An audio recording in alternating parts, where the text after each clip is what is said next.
Welcome to Black Nouveau. This is our edition for December 7th, 2016. I'm Joanne Williams. Dominic Chambers is a graduate of the Milwaukee Institute of Art and Design. We'll visit his recent exhibit at the Pitch Project Gallery on Milwaukee's South Side.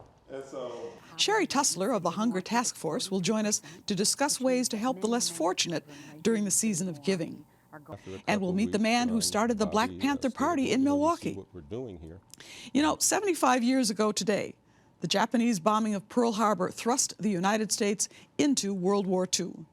Dory Miller was aboard the USS West Virginia that morning, and although he was not trained for combat, he stood on the deck of the ship and shot down 3 or 4 enemy aircraft. He was awarded the Navy Cross for his heroism. More than 2 million African Americans enlisted in the military during the war, including hundreds of women. One of them was Anna Mae Wilson Robertson. I met her in 2014 when she finally received the recognition she deserved for her service. It's been almost 70 years since Anna Mae Wilson Robertson left the U.S. Army. Private Anna Wilson, that is. The medals have probably been waiting in a drawer at the Department of Defense for almost 7 decades. So now you have these medals, finally. Finally. It's been quite a wait. Yes. Why so long, do you think? I don't know. I just wondered why they just now decide to give up. I didn't know whether they had tried to get in touch with me or they got lost in the mail some kind of way or something. I don't know. I don't know why. No one ever told me. Now they have been given to their rightful owner, Anna Mae Wilson Robertson. She was 90 years old in March of 2014.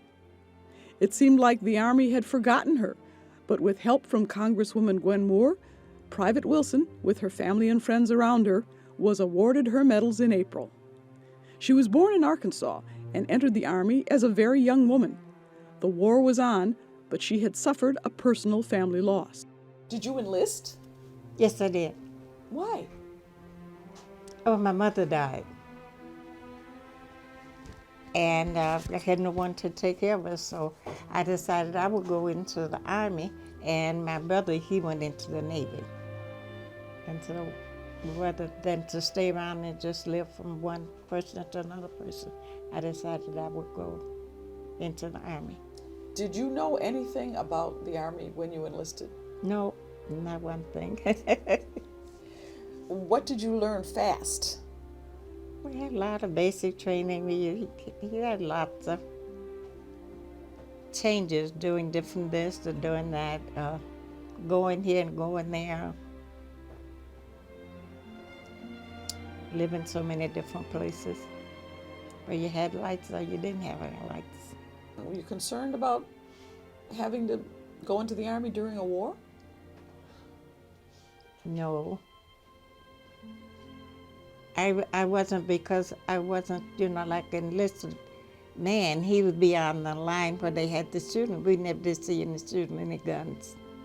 No, we never had any guns.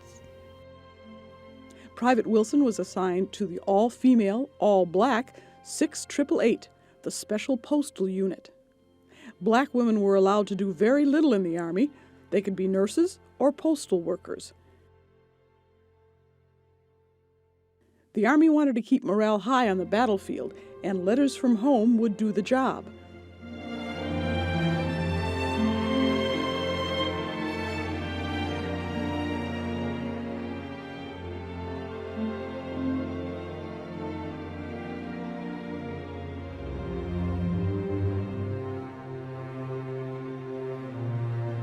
The mail from America was piling up in England, and the 6888 was brought in to fix the problem.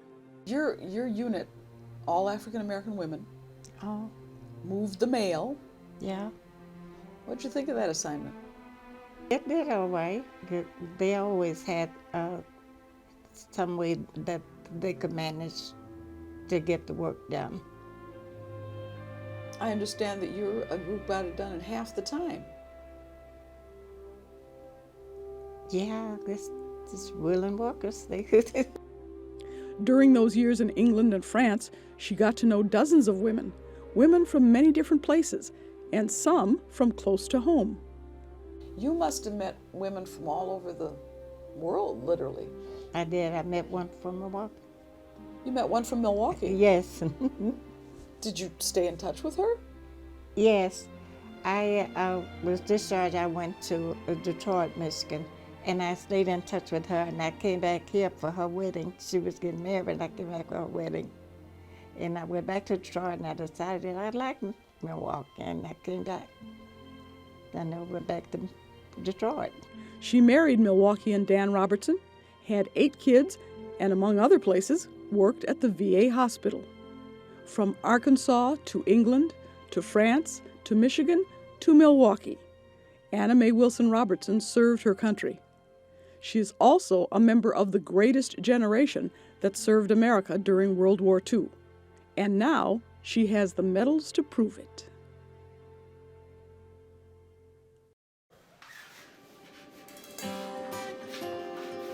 I always had a capacity for drawing, but I didn't necessarily figure out that I really wanted to make pictures growing up. Growing up in like the north side of St. Louis, you know, you have a young son wanting to make pictures, you know, your family's like, yeah, stop that. Dominic Chambers knew this was what he was interested in. His family thought art was nice, but being from a neighborhood in the northern part of St. Louis where low-income housing, gangs, and many with unsecured jobs was a reality, his family thought art was not going to put food on the table. Because within like an impoverished neighborhood, particularly, you know, art isn't the thing that's, you know, going to, you know, give you a good job. Like when you go to an interview telling someone, hey, I can make pretty pictures, right? I can make interesting things.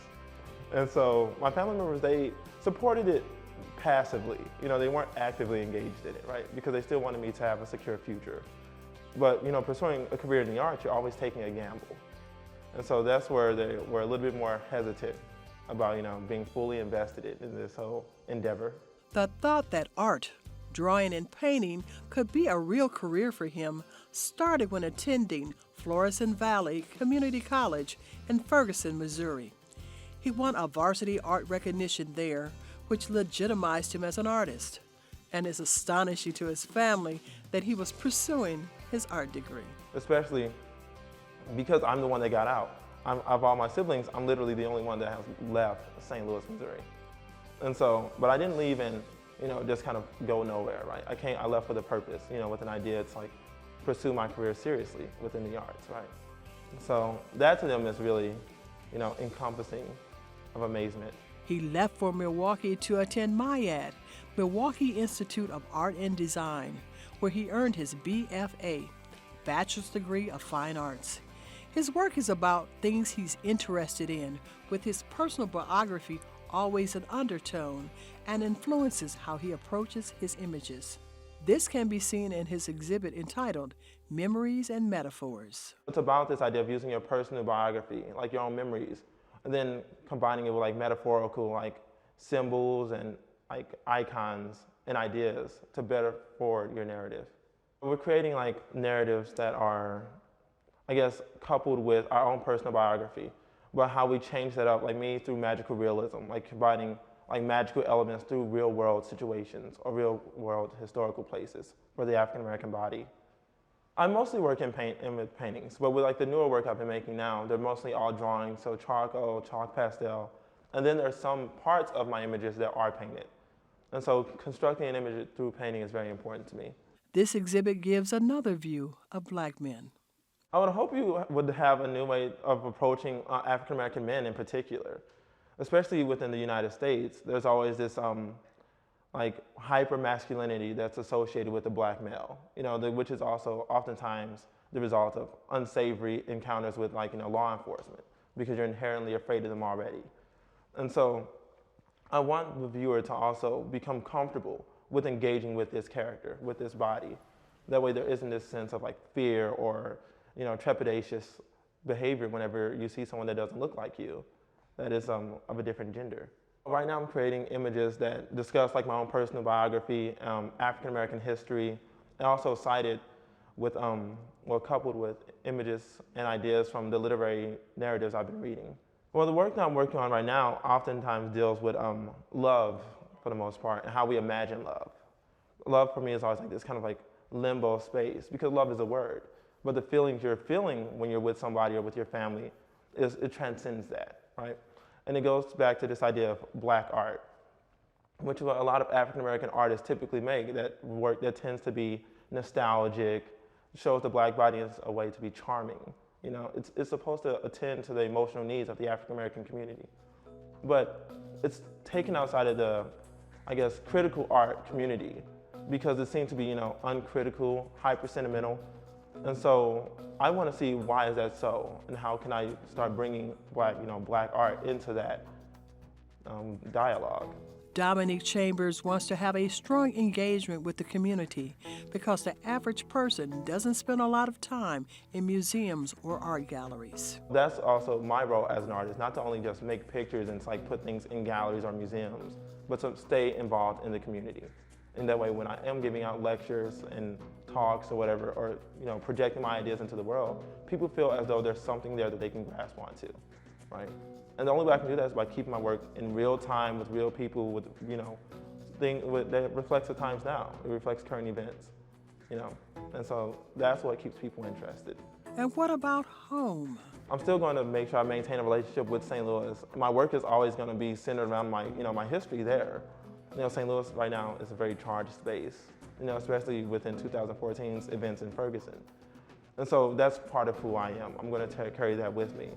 And to make sure that I also take my narrative and start connecting with people who have similar narratives in places like Baltimore, New York, whatever, Des Moines. And what about his family and their surprise with his career in art? I think most of them, they don't necessarily think about it too much. I think it hasn't hit them in terms like just what it is that I'm doing. They think, oh wow, he's like, he's gonna get his master's in art, so he's gonna stick with it. Like that's what, initially grabs them. But when they see that I'm, getting interviews or having my work in museums or, basically all dreams, right?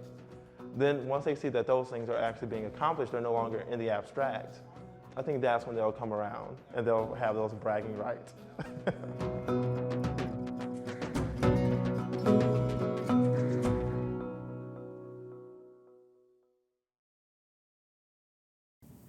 The holiday season is considered a time for giving to those who are less fortunate. Our guest is Sherrie Tussler, the Executive Director of the Hunger Task Force. Welcome. Thank you. My first question is, who is the less fortunate? Well, less fortunate people are people who don't have enough money to put food on the table. And so those people could be working poor people. They could be the homeless. They could be a senior living down the street from you who's living on a fixed income. But most of all, they're children. That's very hard to take, that there are children that don't have enough to eat. Milwaukee is the second poorest city in the nation. We actually have a child poverty rate in the city of Milwaukee that's 43%, which means that many, many children right here in the city of Milwaukee are going without their most basic needs. So I went to St. Ben's the other night to serve the meals for the homeless or anybody who wants to come. 410 people came through in one night, and they do that every night. That's a lot of people who are hungry in Milwaukee. It is, and St. Ben's is one of 19 soup kitchens and homeless shelters that serve congregate meals of that type. 55,000 hot meals are served in Milwaukee every single month. The people who partake in them and who serve them know about this need. But does the larger community realize how big a problem this is? I think a lot of people are surprised when I say that we're the second poorest city in the nation, because they're trying to register who's the first poorest, and then they think where I live, that's not really the case. I think our freeway system makes it easy to get around town without entering certain neighborhoods, but if you get off the freeways, you drive through the neighborhoods, or you take the time to volunteer at a nonprofit, you're going to figure out who the poor are. But it's not just in neighborhoods where there are a lot of poor people. There is hunger in every neighborhood. We've got a map back at Hunger Task Force that shows senior public housing, and it dots the entire county. And low-income seniors are abundant here in Milwaukee County. And so it's not just a person who can't or won't get a job. It's not just a person who has made a decision about addiction or something like that. These really are people who have just very modest means and are having a hard time affording their housing and putting food on the table. When we talk about affording to put food on the table, are we talking about 3 meals a day, or are we talking about people who subsist on 1 meal a day, or people who subsist on 1 meal a week? What do we look at? Well, hunger really is the feeling of not having enough food in your stomach, but hunger really can be defined by how often you have to skip meals, or if you're a parent, if you're skipping meals to feed your children. And so hunger, it really takes the form of people having to skip meals because they don't have any food in their house or any money to buy food. So this is the holiday season. Is this the time of year where you should be asking people to donate, or is this not a good time of year to ask people to donate? We always ask people to donate. It's a year-round thing because poverty is a year-round problem here in Milwaukee. But this is a time for people to be more generous. They think about the other person. They're maybe willing to give to the Red Kettle, and we encourage them to do that. Maybe they make a decision to volunteer at the holidays, and that's part of their family plan. So now is a time to give, but all year long is also a time to give. Do you have people who come to the Hunger Task Force and say, well, here's a can of peas, and I just thought about it and I drop it off, and then you try and convince them to learn more about hunger in Milwaukee? Sure, when people pop in, I always take them through and tour them so that they can learn more about Hunger Task Force and the food pantries, soup kitchens, and homeless shelters that we're supporting. Hunger Task Force is a free and local food bank, which means that we never ever charge for food, and we deliver it to all of those programs. And so what we're able to do is create a safety net of services across the community, so it doesn't matter what neighborhood a low-income person is looking for help from, they're going to get that help and the same type of help from every single food pantry. For the people who donate who may not realize there is hunger in their neighborhood, what do they ask you? What questions do they pose to you at the Hunger Task Force? A lot of times they're just saying, really? Really, it's that bad? Because it just doesn't seem like it's that bad to me. That's an important opportunity for me to be able to take them by the hand and show them. And anytime anybody wants to go out into the community, work at a food pantry, work at the soup kitchen as you did, volunteer to help with summer meals programs, see what the welfare office looks like, I'll take them. Sherrie, you've been doing this for a long time. We can't even think how many years it's been. We can. Yeah. Why do you continue to do this? Haven't you gotten frustrated and burned out with the persistent hunger in Milwaukee? The problem's actually grown worse over my tenure. But no, I haven't gotten burned out.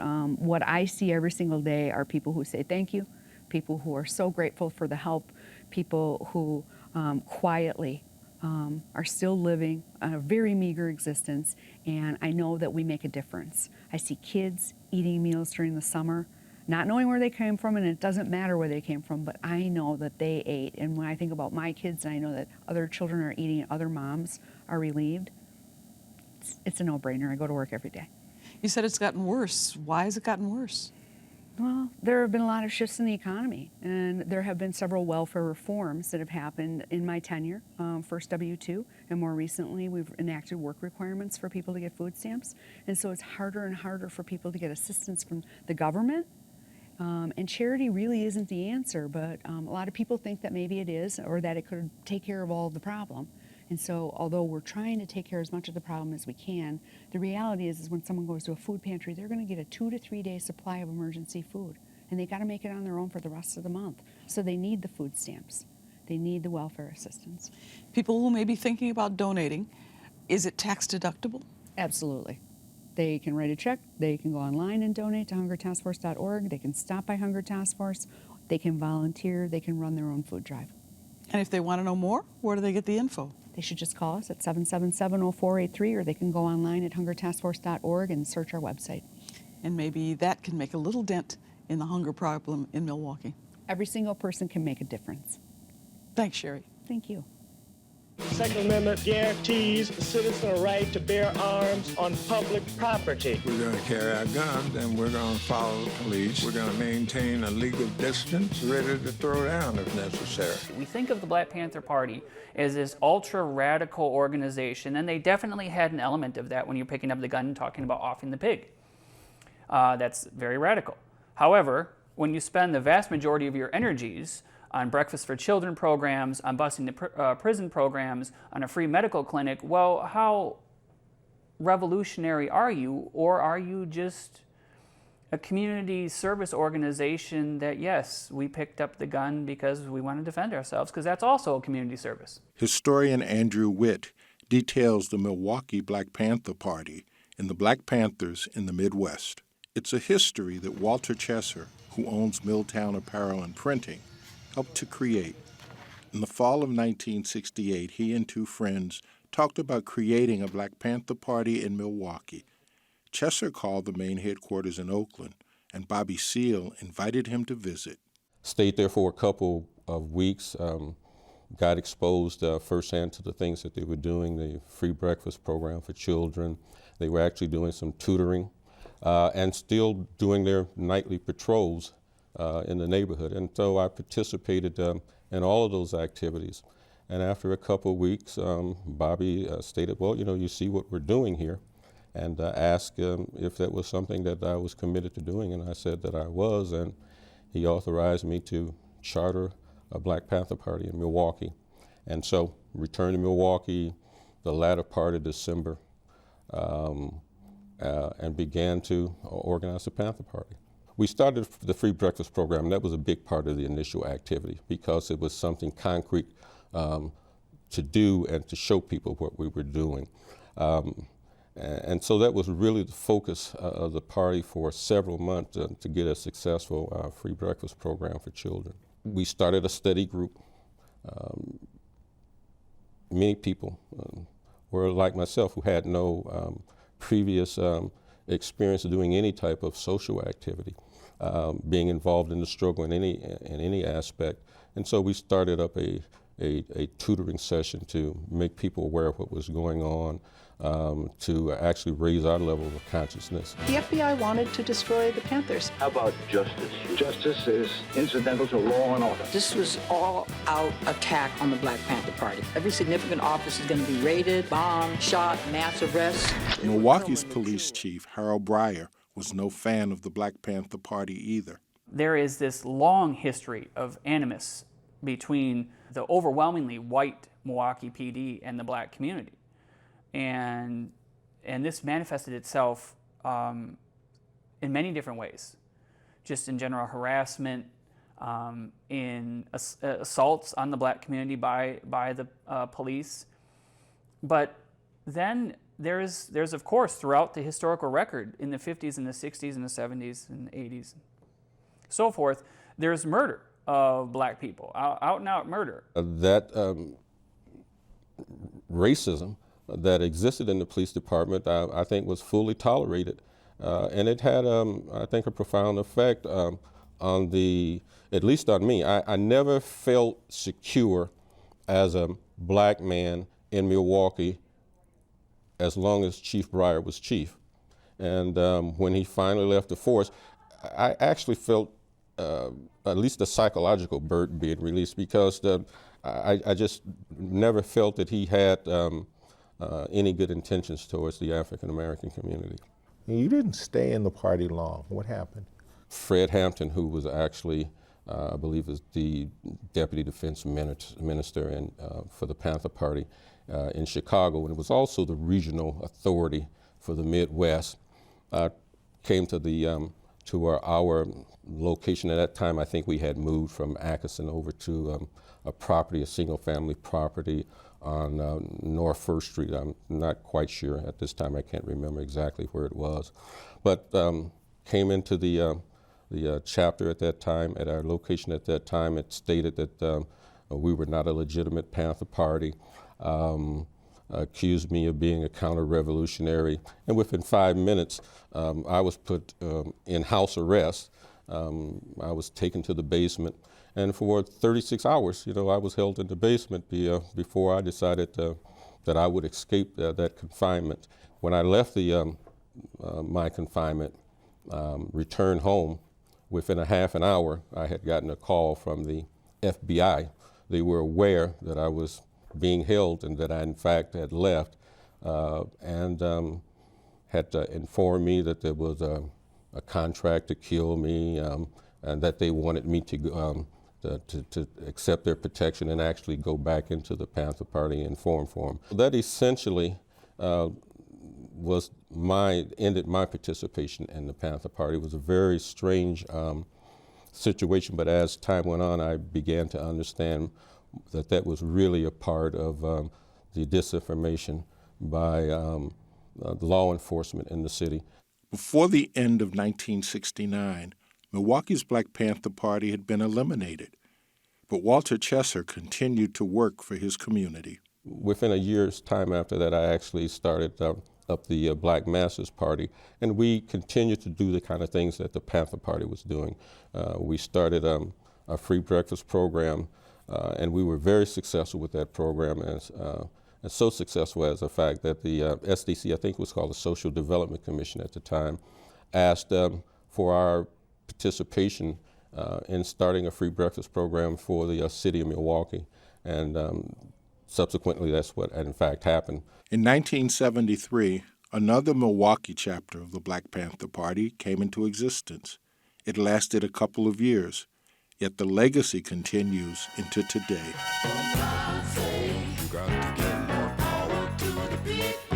So frequently, we take the Black Panther Party and we say, oh, that was a completely out there organization. Well, no, they weren't. They fall in the long line of African Americans who have picked up the gun and defended themselves and defended their communities and provided for their communities. There is more to hear from Andrew Witt and Walter Chesser. Their extended interviews can be found on the Black Nouveau page at www.mptv.org. And that is our program for this week. For Black Nouveau, I'm Joanne Williams. Thanks for watching.